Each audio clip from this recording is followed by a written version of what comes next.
The afternoon sun hung low, casting long shadows across the quiet road. Jason was driving home from work, lost in thought, when something on the roadside caught his eye. At first, it looked like a pile of discarded clothes, left forgotten near the ditch. But then a twitch, faint movement. His stomach clenched. That wasn't cloth. It was an animal, a dog. Without thinking, he pulled over, his heartbeat quickening.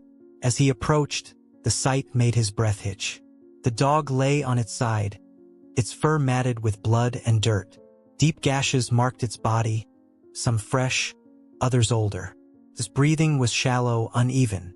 Someone had hurt it, badly. Jason crouched down, speaking in a soft voice, but the dog barely reacted. It was too weak to move, too broken to resist. His mind raced. What had happened to it? Car accident? But no, the wounds weren't from being hit. They were deliberate. Someone had done this. Someone had left it here to suffer. A wave of anger surged in his chest. Who could be this cruel? Jason hesitated only a moment before reaching out. The dog flinched at his touch, a quiet whimper escaping its throat. He could feel the tremor in its body, the weight of exhaustion. Gently, he lifted it into his arms, cradling it against his chest. But as he carried it toward his car, an unsettling feeling crept over him. What if whoever did this was still nearby? What if they were watching? Jason carefully placed the injured dog on the passenger seat, his hands still trembling. The low whimper from the animal sent a shiver through him, a quiet plea for help. He glanced around, suddenly aware of how eerily still the world seemed. The afternoon light stretched in golden streaks across the deserted road, but there was an unsettling emptiness to it, as if something unseen lurked just beyond his vision. The silence felt unnatural. No birds, no rustling leaves, just an oppressive quiet that made the hairs on his arms stand up. He slid into the driver's seat, his pulse quickening. The thought gnawed at him, this wasn't an accident. Someone had done this to the dog. Someone had left it here, barely clinging to life. But why? And more importantly, who? His mind reeled with questions, but no answers came. As he turned the key in the ignition, a strange sensation crawled up his spine, like he was being watched. He glanced in the rearview mirror. Nothing. Just the empty road stretching behind him, bathed in fading sunlight. He shook his head, trying to brush off the paranoia, but the feeling wouldn't leave. Something about this place was wrong. The dog stirred weakly, a small movement, but enough to snap Jason back to reality. He had to get it help. Now, gritting his teeth, he pulled back onto the road, gripping the wheel tighter than necessary. The unsettling quiet of the landscape followed him as he drove, like a presence lingering just beyond his reach. He didn't know why, but a terrible thought settled deep in his gut. This wasn't over. Whoever did this, they might not be finished. Jason had never considered himself a hero. He was just an ordinary guy, working long shifts as a mechanic in a small, quiet town where nothing ever seemed to happen. Life had never been particularly kind to him, but he had learned to live with that. Growing up in foster care had taught him one thing: people were unpredictable. He never trusted easily, and he never got too close. It was safer that way. But as he glanced at the injured dog beside him, his chest tightened with something he hadn't felt in a long time: helplessness. The animal's slow, shallow breaths reminded him of another time, years ago, when he had been the one lying broken and alone, waiting for someone to care. No one had. His fingers clenched around the steering wheel. The dog had been left for dead. Someone had done this on purpose. That thought sent a wave of anger through him, sharp and unexpected. He had seen cruelty before, but this was different. He reached for his phone, hesitating for a second before dialing the number of the only person he could think of: Mia, the town's veterinarian. They weren't exactly close, but she had patched up a stray Jason had found once. He never forgot how gentle she had been, how fiercely she had fought to save an animal no one else cared about. The phone rang twice before her voice came through, calm but laced with concern. "Jason? What's wrong?" "I found a dog," he said quickly. "It's bad, Mia. Someone hurt it. I'm bringing it to you now." pause. Then, "I'll be ready," he exhaled, gripping the wheel tighter. The road stretched ahead, empty and quiet, but that nagging feeling remained, like something unseen was moving just beyond his line of sight. Then, in the mirror, a shadow flickered across the road behind him. Too quick to catch, but enough to send a chill through his spine. Someone was watching. Jason sat in the dimly lit waiting room of the clinic, his hands clasped tightly as he listened to the faint sounds of Mia working in the next room. The injured dog lay on the examination table, its ragged breaths filling the silence. Jason's mind raced, replaying the events of the evening. The moment he found the dog, the feeling of being watched, the car that had followed him. It all felt connected, but how? He had no enemies, no reason for anyone to tail him. And yet, the pit in his stomach told him this wasn't just paranoia. Something was wrong. Mia stepped out a few moments later, wiping her hands on a towel. Her expression was serious, but there was something else in her eyes. Hesitation. "Jason," she started, her voice careful. "This dog, its injuries aren't normal." Jason sat forward, his heart hammering. "What do you mean?" She hesitated, glancing at the closed door behind her as if someone else might be listening. "Some of these wounds, they're deep, like they were made with a blade. Not an accident. Not a fight with another animal." She exhaled slowly. "And there's something else." She motioned for him to follow. Jason stepped inside, his stomach twisting at the sight of the dog. Mia had cleaned its wounds, revealing old scars beneath the fresh cuts. The kind that didn't come from nature. The kind that came from cruelty. "Someone did this to him," she said softly. "Someone's been hurting this dog for a long time." A cold chill ran through Jason. He looked at the dog, at its weak but trusting eyes, and felt an overwhelming sense of anger. "Who would do this?" he muttered. Mia shook her head. "I don't know, but that's not all." She reached over to the counter, picking up something small wrapped in gauze. She carefully unwrapped it, revealing a tiny metal tag covered in dried blood. Jason leaned in, his breath catching as he saw what was engraved on it. Just 3 letters. J.S. His name. A lump formed in his throat. "What the hell?" he whispered. Mia looked at him, worry deep in her features. "Jason, I think someone left this dog for you to find." His pulse roared in his ears. That didn't make sense. None of this made sense. But the uneasy feeling from earlier now felt like a full-blown warning. Someone had been watching him, following him, and now this. He clenched his fists, his mind whirling. He needed answers.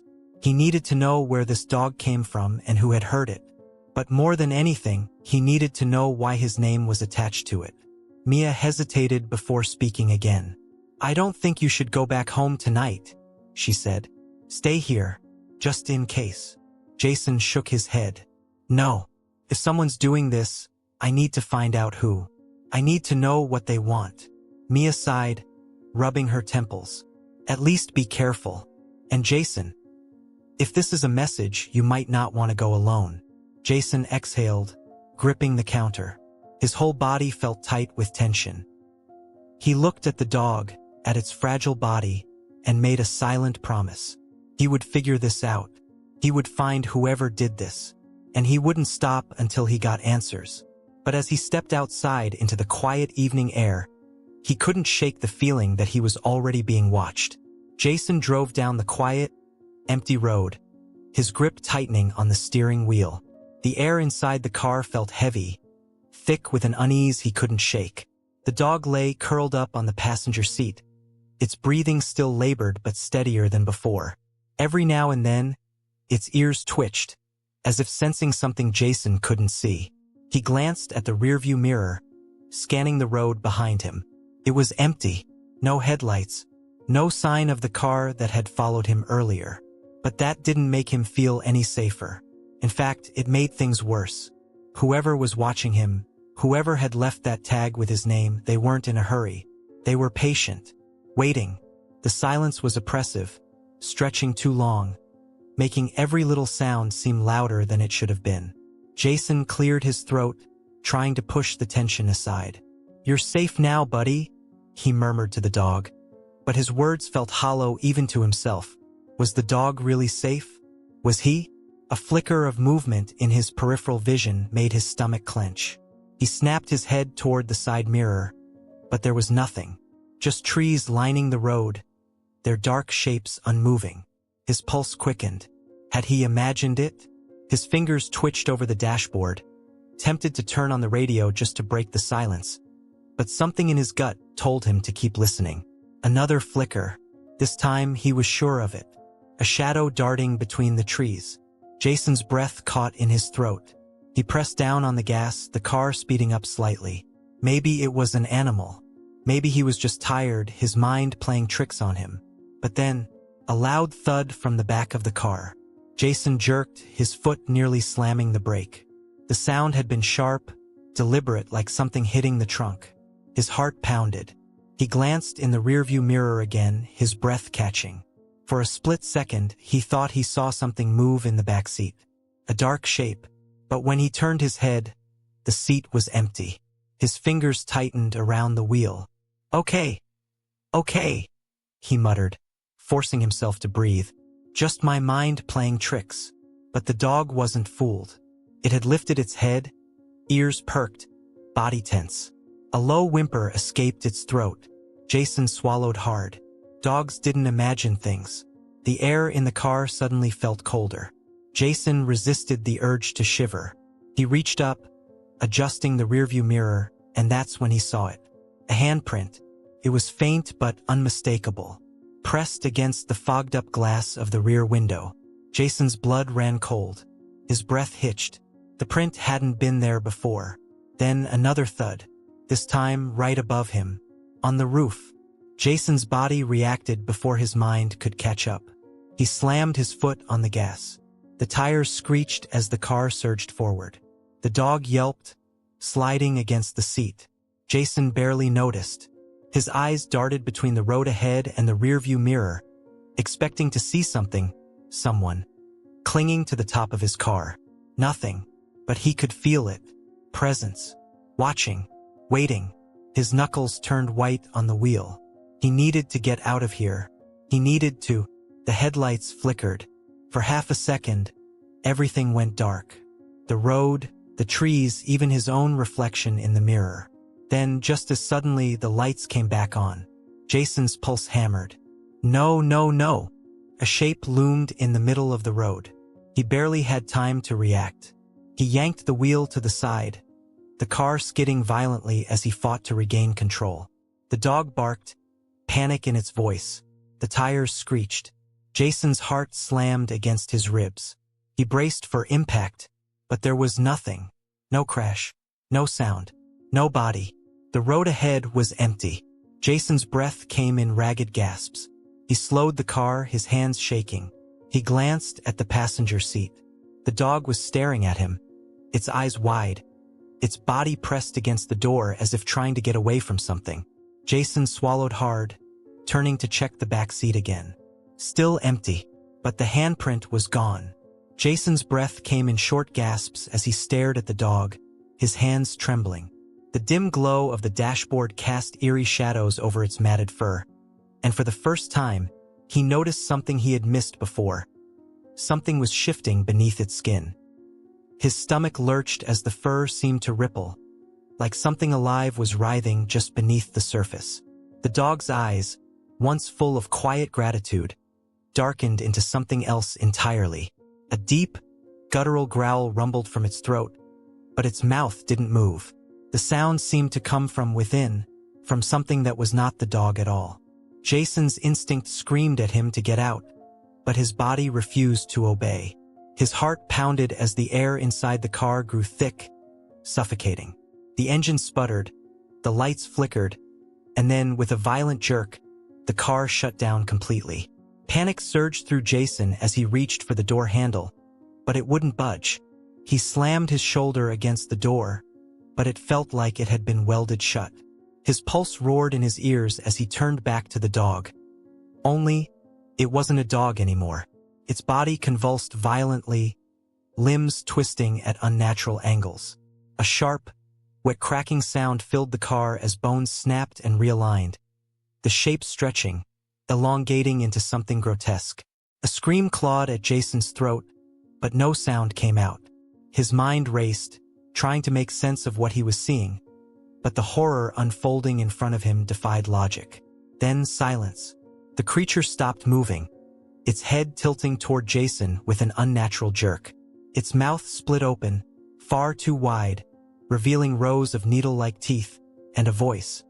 His own voice, whispered from deep inside its throat. "You should have left me there." The words sent ice through his veins. Jason's mind fractured, unable to comprehend how it was mimicking him. The creature lunged. With a desperate burst of adrenaline, Jason flung himself against the door one last time. It gave way.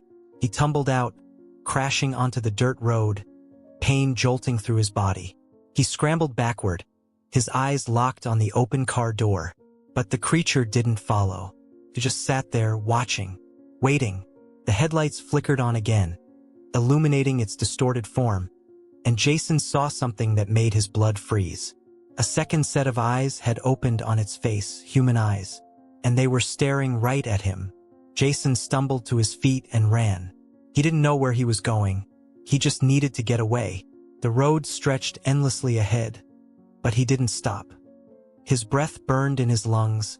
His legs screamed in protest, but he didn't dare look back. He felt it, though, the weight of its gaze pressing against his back, unrelenting. And then, just like that, the world snapped back to normal. The distant hum of crickets filled the air. A soft breeze rustled the trees. Jason slowed, gasping for air, his mind reeling. Had he imagined it? Had the exhaustion, the stress, played tricks on him? He turned back toward the car. It was empty. The door was wide open, but there was no sign of the creature. No dog, just an empty seat and the faint scent of decay lingering in the air. Jason took a shaky step forward. His phone buzzed in his pocket, the screen lighting up with a message from an unknown number. "You should have left me there." A cold dread wrapped around his spine. His eyes flicked back to the car, and for the briefest moment in the reflection of the rearview mirror, he saw them, those human eyes, watching him. And then they vanished. Jason never spoke about that night. Not to his friends, not to his family. He even convinced himself, tried to, at least, that it had all been a hallucination. A trick of exhaustion, stress. His mind playing cruel games with him. But deep down, he knew better.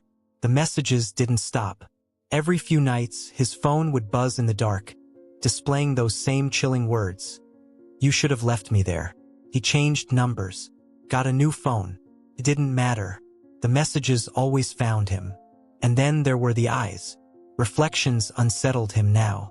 Car mirrors, shop windows, even the gleam of his own pupils in the bathroom mirror. Sometimes, if he stared too long, he swore he saw them, watching, waiting. He would blink and they would be gone. But that split-second glimpse was enough to remind him. He hadn't imagined it. He stopped driving at night. He stopped picking up strays. He stopped allowing kindness to override caution. But no matter what he did, one truth remained. The horror hadn't left. It was still out there.